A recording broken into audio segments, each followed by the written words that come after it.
எல்லாம் அல்ல அல்லாஹ் தாலாவிற்கே எல்லா புகழும் புகழ்ச்சியும் உரித்தாகட்டும். அந்த இறைவனின் சாந்தியும் சமாதானமும் உங்கள் அனைவர்கள் மீதும் என்றென்றும் உண்டாகட்டுமாக. அருமை சகோதரர்களே, பொதுவாக நாட்டின் விஷயங்களை, விவகாரங்களை பொதுமக்கள் சார்பாக அரசுக்கும் அதிகாரிகளுக்கும் இன்னும் மக்களுக்கும் தெரிவிக்கக்கூடிய மிக உன்னதமான பொறுப்பு என்பது மீடியா தான் என்பதை எல்லோரும் நாம் என்ன செய்வோம், அறிவோம். மீடியா ஒன்றை ஒரு நிமிடத்தில் கொண்டு போய் சேர்க்க வேண்டும் என்றால் ஒரு நிமிடத்தில் சேர்ப்பார்கள். கொஞ்சம் தாளம் தாழ்த்தி சேர்ப்போம் என்று சொன்னால் காலம் தாழ்த்தி என்ன செய்வார்கள், சேர்ப்பார்கள். சேர்க்க வேண்டியதே இல்லை அப்படின்னு முடிவு பண்ணிட்டாங்கன்னா சேர்க்காம என்ன செஞ்சிடும், அது போயிடும். அது ஆக இது மாதிரியான ஒரு கனெக்டிவ் நிலையில் இருக்கக்கூடிய மிக முக்கியமான ஒரு துறை என்பது இந்த பத்திரிகை துறை, மீடியா துறை என்பதை நாம் என்ன செய்வோம், அறிவோம். அதிலும் தற்போதைய நிலை, முந்தைய நிலை என்பது ஏதாவது ஒரு தனியார் தொலைக்காட்சிகள் அல்லது அரசு தொலைக்காட்சிகள் அவர்களுக்கு சாதகமாக வருகின்ற நிலைகளை குறித்து அதிக முக்கியத்துவம் கொடுத்து ஃபோக்கஸ் பண்ணி என்ன செய்வாங்க, செஞ்சுக்கிட்டு இருப்பாங்க. ஆனால் இப்போ அதற்கெல்லாம் ஒரு மாற்றாக சோசியல் மீடியா என்ன செஞ்சிருச்சு, ஈஸியாக நமக்கு முன்னாடி வந்துருச்சு. எந்த விஷயத்தை நாம் நினைத்தாலும் எடுத்தாலும் அது உடனே கொண்டு போய் சேர்க்கக்கூடிய அளவிற்குண்டான ஒரு நிலை உருவானதற்கு பின்னால் எதுவும் ஒளிவு மறைவு இல்லை, எல்லாமே வெட்ட வெளிச்சமாகிவிட்ட சூழல் என்ன செய்கிறது, ஏற்பட்டு கொண்டு இருக்கிறது என்பதை நாம் தெளிவாக உணர்கிறோம். அந்த அளவுக்கு பவர்ஃபுல் என்ற ரீதியிலே இருப்பது மீடியா என்பதை மறுப்பதற்கு இல்லை.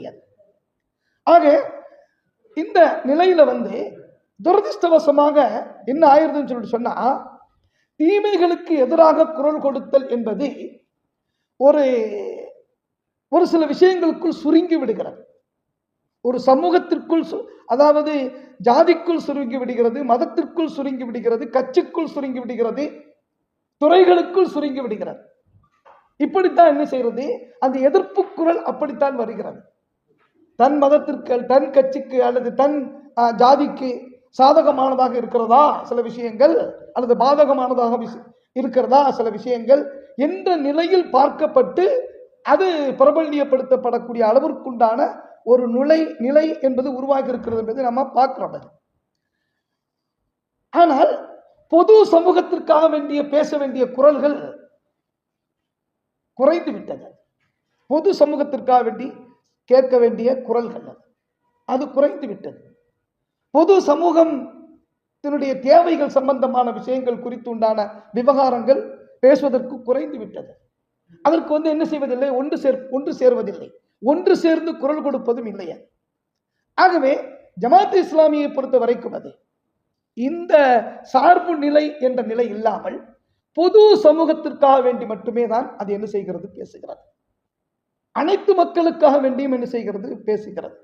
திருக்குர்ஆனும் இப்படித்தான் நம்பிக்கையாளர்களுக்கு வலியுறுத்தி காட்டுகிறது. நீங்கள் உஹ்ருஜத்தில் இன்னாஸ், ஒட்டுமொத்த மக்களுக்கானவர்கள், ஒட்டுமொத்த மக்களுக்காக வேண்டியும் பேச வேண்டும். அவர்களுடைய உரிமைக்காக வேண்டி நீங்கள் குரல் கொடுக்க வேண்டும். அவர்களுடைய தேவைகளை நீங்கள் நிறைவேற்ற வேண்டும். அந்த பலவீனங்களை நீங்கள் போக்க வேண்டும் என்ற ரீதியிலே மக்களுக்காக வேண்டிதான் என்ன செய்யப்பட்டிருக்கிறது. நாம் உழைத்துக் கொண்டிருக்கிறோம், உழைக்க வேண்டும், உழைக்க சொல்கிறது எல்லாமே அந்த ரீதியில் தான் இருக்கிறது. மத ரீதியாக பார்த்தாலும் தார்மீக ரீதியாக பார்த்தாலும் நம்பிக்கையாளர்களுக்கு வலியுறுத்துகின்ற விஷயம் என்னவென்று சொன்னால், நீங்கள் மக்களுக்காக வேண்டி நீங்கள் பேசுங்கள் என்று சொல்லியாது. அவர்களுடைய பிரச்சனைகளை குறித்து மக்களிடத்தில் நீங்கள் எந்த துறைகளுக்கும் நீங்கள் கொண்டு செல்லுங்கள் என்று சொல்லப்படுகிறது. அந்த ரீதியில் தான் இந்த பத்திரிகையாளர் நிகழ்வு ஏற்பாடு செய்யப்பட்டிருக்கிறது. அந்த ரீதியிலே நமக்கு முன்னால் இப்பொழுது 4 விஷயங்கள் குறித்து சொன்னாங்க. பரவலா நீங்க இப்போ ஒரு குறிப்பிட்ட ஒரு 2 மாதத்திற்குள், அதுக்கு முன்னாடியே அப்படிதான் பார்த்தீங்கன்னு சொல்லிட்டு சொன்னா, எது அதிகமாக பேசப்படுகிறது அப்படின்னு பார்த்தா ஊழல் அதிகமா என்ன செய்யப்படுது, பேசப்படுது. இங்க ஊழல், அங்க ஊழல், அந்த துறையில் ஊழல், இந்த துறையில் ஊழல் என்ற அந்த நிலை தான் என்ன செய்யப்படுகிறது, பேசப்படுகிறது. இதற்கு முன்னாலும் பேசப்பட்டது, இப்பொழுதும் பேசப்படுகிறது, இனிமேலும் பேசப்படுகிறது. ஆனால் பிரச்சனைகள் குறித்து தான் அதிகம் பேசப்படுகிறது. அப்படி நடந்து விட்டது, இப்படி நடந்து விட்டது, ஆகிவிட்டது, இந்த மாதிரி ஆயிடுச்சு, இவ்வளவு இழப்பு, அப்படி பிரச்சனைகள் குறித்து தான் அதிகமாக என்ன செய்யப்படுகிறது, பேசப்படுகிறதே ஒழிய தீர்வை குறித்து நகர்வதில்லை. இதுதான் இந்த சமூகத்தில் இருக்கின்ற மிகப்பெரிய பிரச்சனை. எந்த ஒரு விவகாரத்திற்கும் என்ன தீர்வு அது அப்படிங்க போகும் பொழுது, ஊழல் என்ற நிலை வரும்போது அரசு என்ற சூழல் தானாக வந்துவிடும். ஊழல் என்ற நிலை வரும் பொழுது அரசு என்ற நிலை தானாக வந்துவிடும். அப்படித்தான் அது. ஏனென்றால் அங்கிருந்து தான் என்ன செய்கிறது, ஆரம்பிக்கிறது. அங்கிருந்து தான் திட்டம் விடப்படுகிறது, அங்குதான் பட்ஜெட் ஒதுக்கப்படுகிறது, அங்குதான் அது சார்ந்த விவகாரங்கள் குறியீடாக மாற்றப்படுகிறது.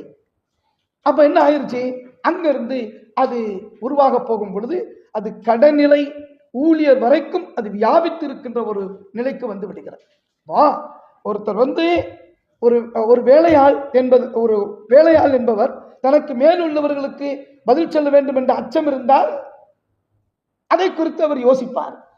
ஆனா அவரே சொல்றாரு எனக்கு அதுல ஒரு பங்கு இருக்குண்டு, அப்போ கீழே உள்ளவன் என்ன செய்வான், தைரியமா தான் ஆகும். அது அதுக்கு மேல உள்ளவர், அதுக்கு மேல உள்ளவர், அதுக்கு மேல உள்ளவர் என்று சொல்லிட்டு சமூகத்தின் அந்த துறையின் டாப் லெவல் வரைக்குமான பங்குகள் ஊழலின் மூலமாக நடைபெறுகிறது என்று சொன்னால் எப்படி கடைநிலை ஊழியனுக்கு அச்சம் வரும், பயம் வரும், எதுவும் வரும் என்ற நிலையிலே எப்படி அதை பார்க்க முடியும்? ஆகவே இதை இல்லாமல் செய்வதற்குண்டான முகாந்திரம் இல்லாமல் பேசிக் கொண்டிருக்கிறோம். ஆனால் கண்டிப்பாக இல்லாமல் செய்ய வேண்டும். ஊழல் என்பதை ஒழிக்க வேண்டும். அது சமூகத்தை சுரண்டுகிறது, சமூகத்தின் பொருளாதாரத்தை சுரண்டுகிறது. ஊழல் என்பது குறிப்பிட்ட நபர்கள் மட்டுமே அதாவது பலத்துடன் வாழ்வதற்குண்டான ஒரு சூழல் உருவாக்கப்பட்டிருக்கிறது, உரிமைகள் பறிக்கப்படுகிறது ஊழலின் மூலமாக.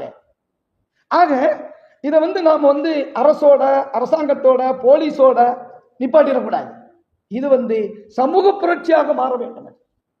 சமூகத்திற்கும் இந்த ஊழல் எதிர்ப்பில் பங்கு உண்டு என்ற உணர்வுடன் இந்த சமூகம் எழப்போகும் பொழுது நிச்சயமாக அதில் மாற்றம் வருவதற்குண்டான வாய்ப்பு இருக்கிறது. ஒன்று. இரண்டாவது, யாருக்கும் பதில் சொல்ல வேண்டியது இல்லைங்க அப்படிங்கிற முடிவுக்கு மனுஷன் வந்துட்டான். யாருக்கும் பதில் சொல்ல வேண்டியதில்லை, யாருக்கு பதில் சொல்லணும் என்ற ஒரு மனோநிலை உருவானால் தவறிலிருந்து மனிதனை காப்பாற்றுவதற்கு முடியவே முடியாது. ஆக இறைவன் ஒருவன் பார்த்து கொண்டிருக்கிறான் என்ற அந்த நிலை, அது இயற்கை என்று வைத்துக் கொள்ளலாம், இறைவன் என்று வைத்துக் கொள்ளலாம், எதுவென்றும் வைத்துக் கொள்ளுங்கள். ஆனால் ஒருவனுக்கு பதில் சொல்லி ஆக வேண்டும் நான் என்ற அந்த உணர்வு வரப்போகும் பொழுதுதான் தடை செய்யப்பட்ட விஷயங்கள் மீது நமக்கு அச்சம் வரும், பயம் வரும், எல்லாம் வரும். ஏன்னா அவனை மட்டும்தான் மறைக்க முடியாது, மற்ற ஆட்களை எல்லாம் மறைச்சிடறான். அங்கதான் நம்முடைய தந்திரங்கள் பலிக்காது, மற்ற இடங்கள் எல்லாம் பலிச்சிடும். சோ இந்த நிலையிலிருந்து ஊழலை என்ன செய்ய வேண்டும், பார்க்க வேண்டும் என்று நாம் என்ன செய்கிறோம், கருதுகிறோம். அந்த சமூக புரட்சியின் மூலமாக ஊழலை தடுக்க முடியும்.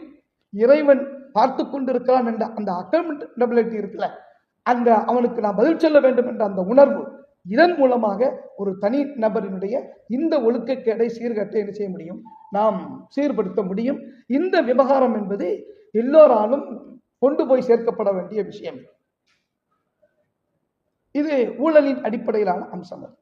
அதுக்கப்புறம் அந்த மாதிரி வந்துட்டாவே என்ன ஆயிரும் சொல்லிட்டு சொன்னா தண்டிக்க வேண்டும், கண்டிக்க வேண்டும், இவை எல்லாமே என்ன சேர்ந்து வந்துருந்தது. இரண்டாவது மிக முக்கியமானது மது மற்றும் போதை. என்னன்னா விஷயம் என்னன்னு சொன்னா எல்லாருமே தப்புன்னு சொல்லுவாங்க, இது தவறு, மோசம், அப்படி இப்படி என்ன செய்வார்கள், அது எல்லாத்தையுமே என்ன செய்வாங்க சொல்லுவாங்க. ஆனால் அதை முழுவதுமாக முற்றாக ஒழிப்பதற்குண்டான ஒரு சூழலை உருவாக்கப்படுகிறதா, பேசப்படுகிறதா? எண்ணிக்கைதான் பேசப்படுது. 750, 550, இந்த இடத்துல மட்டும், அந்த இடத்துல மட்டும் அப்படின்னு என்ன செய்யப்படுகிறது, பேசப்படுகிறது. ஆனால் அது குறித்த தீர்க்கமான ஒரு முடிவை யாருமே எடுக்க முடியாத அளவிற்குண்டான ஒரு நிலைக்கு என்ன செய்து விட்டது, மது போதை வந்து விட்டது. மாணவர்கள் மாணவிகள் கவலையாக இருக்குது. இன்று நடக்கக்கூடிய ஆபாச அந்த கிரிமினல்களுக்கு முழுவதும் காரணமாக இருப்பது என்னவென்று சொன்னால் மதுதான். இஸ்லாம் சொல்லுகிறது மது தீமையின் தாய் என்று சொல்லுகிறது. அப்ப அந்த அளவுக்கு அது பயங்கரமானது. அப்போ ஒரு விஷயத்தை நாம் அந்த வேரை புடுங்க போகும் பொழுது அந்த கிளைகள் எல்லாம் தன்னாக என்ன செய்துவிடும், கருகிவிடும். அது அந்த தீமைகள் எல்லாம் தன்னாலே அது கருகிவிடும். ஏன்? முழுவதுமான மது ஒழிப்புக்காக, முழுவதுமான போதை ஒழிப்புக்கான ஒரு கேம்பெயின் அல்லது சமூக புரட்சி ஏன் ஏற்படுவதில்லை? அது ஏன் அரசும் மற்றவர்களும் இதை குறித்து அதிகமாக அக்கறை காட்டுவதில்லை? ஆங்காங்கே ஒரு படம் பிடித்தார் போல சில விஷயங்களை சொல்லி என்ன செஞ்சிடறாங்க, முடிச்சிடறாங்க. பெரிய வேதனைகள். ஒவ்வொரு ஸ்கூல்ல நாங்கள் ஆய்வு செய்ய போகும்போது, எங்களுடைய மாணவர் அமைப்பின் மூலமாக நம்ம ஆய்வு செய்ய போகும்போது வருந்தத்தக்க விஷயங்கள் அங்க நிறைய என்ன செய்து நடக்குது. அது மதுவின் மூலமாக, போதையின் மூலமாக, ஆபாசத்தின் மூலமாக, இவைகள் எல்லாத்திற்கும் இந்த மதுவை என்ன செய்து காரணமாக அமைகிறது. பாருங்க, நீங்க பள்ளிக்கூடத்துல டீச்சரை எப்படி ஏமாத்துறது, நிர்வாகத்தை எப்படி பள்ளிக்கூடத்துல ஏமாத்துறது, பொய் சொல்லி எப்படி வெளியே போறது, இந்த வயசுல 12 வயசுல 11 வயசுல எப்படி காதல் பண்ணுவது, இது மாதிரியான படங்கள் எல்லாம் அவர்களை உற்சாகப்படுத்துது, இப்படி செய்யலாம்னு சொல்லிட்டு. அப்ப இதையெல்லாம் எப்படி தீமையாக பார்ப்பதா, தீமை இல்லாமல் பார்ப்பதா? நம்ம பிள்ளைகளும் அதுல என்ன செய்யுதுன்னா அழிவு என்ன செய்து ஏற்படுது. அது குறும்படங்கள், அதுக்காக வேண்டி வருகின்ற இதுகள் இருக்கு, சீரியல்கள், எதை வெளிப்படுத்தி காட்டுது. ஆக தீமைகள் பலவாறு, ஒழுக்கக்கேடுகள் என்பது பலவாறு பல வடிவத்தில் என்ன செய்து வருது. ஆனா போதை என்பது மிக தூக்கலாக என்ன செய்கிறது, இது இருந்து கொண்டிருக்கிறது. இதையும் இந்த சமூகம், பொது சமூகம் இதற்கு எதிராக குரல் கொடுத்து எல்லாத்தையும் சமூகம் தான் கட்டுப்படுத்தணும். அப்பதான் இதுக்கு உண்டான ஒரு தீர்வு கிடைக்கும். போலீஸ் கட்டுப்படுத்தும், அரசாங்கம் கட்டுப்படுத்துங்கிற மாதிரி மட்டும் நான் இருந்துட்டோம் சொல்லிட்டு சொன்னா அது ஒரு காலம், ஒரு நேரம், ஒரு சூழலோடு அது என்ன செஞ்சிடும், முடிஞ்சிடும். அது சமூகம் இதற்குண்டான ஒரு விழிப்புணர்வின் அடிப்படையில் செயல்பட போகும் பொழுது மட்டும்தான் இது என்ன செய்யும், அந்த தீமையிலிருந்து இந்த மக்களை காப்பாற்ற முடியும். அடுத்து, அருமை பத்திரிகையாளர்களே, நீங்கள்லாம் சொல்லித்தான் நாம அதிகம் தெரிகிறோம் இந்த விவகாரங்களை. ஜனநாயக மாண்புகள் அப்படியே கொஞ்சம் கொஞ்சமாக வேறறுக்கப்படுகிறது, கரிஞ்சு போய்கிட்டே என்ன செய்து இருக்கேன். நமக்கு கான்ஸ்டிடியூஷனை உருவாக்கியவர்கள் உயர்ந்த எண்ணத்தின் அடிப்படையிலே ஒரு கான்ஸ்டிடியூஷனை உருவாக்கி தந்திருக்கிறார். குழப்பமற்ற, அறம் சார்ந்த, எல்லா நிலையிலும் இந்த நாடு முன்னேற்றத்திற்குரிய பாதையில் செல்லக்கூடிய, ஒருங்கிணைப்புக்கும் இணைப்புக்கும் சாதகமான ஒரு நிலையில் கான்ஸ்டிடியூஷனை உருவாக்கி தந்திருக்கிறாங்க. ஜனநாயக மாண்புகளை அதிலிருந்து நாம் கொண்டு வரலாம் என்ற அந்த முயற்சியில என்ன சொல்லியிருக்கிறாங்க, அதை ஏற்படுத்தியிருக்கிறாங்க. ஆனா இப்போ அதை வைத்துக்கொண்டே அந்த மாண்பை குலைக்கின்ற வேலைகள் நடந்து கொண்டு இருக்கிறது. கான்ஸ்டிடியூஷனல் பேஸ்டு ஊழல் நடக்குது, கான்ஸ்டிடியூஷனல் பேஸ்டு என்ன செய்து வெறுப்பு நடக்குது, கான்ஸ்டிடியூஷனல் பேஸ்டு கொலைகளுக்கு உண்டான காரணத்தை என்ன செய்யப்படுகிறது, சொல்லப்படுகிறது. அப்ப என்ன நினைக்க வேண்டியது இருக்குன்னா, நாம எல்லாம் நினைப்போம்ல, இது இப்படி இல்லாம யோசிப்பாங்க, இவங்க இல்லாம இப்படி சொல்லுவாங்க, இவரா இப்படி என்று நம்ம ஆச்சரியப்பட தொடர்ச்சியில கேட்போம்ல. அந்த மாதிரி இப்பொழுது ஜனநாயக மாண்புகளை குலைக்கக்கூடியவர்கள் இது மாதிரி ஆச்சரியப்படக்கூடிய அளவிற்குண்டான ஒரு நிலையை செய்யறாங்க.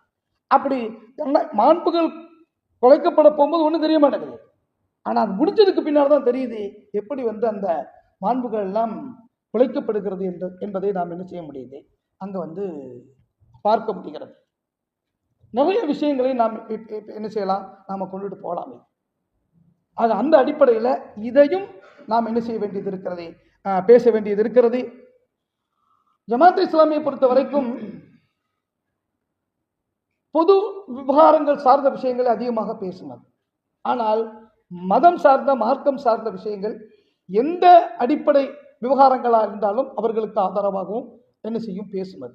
அந்த ரீதியில் தான் இப்போ வந்திருக்கக்கூடிய பிசிஎம் விஷயங்களை இப்போ சுப்ரீம் கோர்ட்ல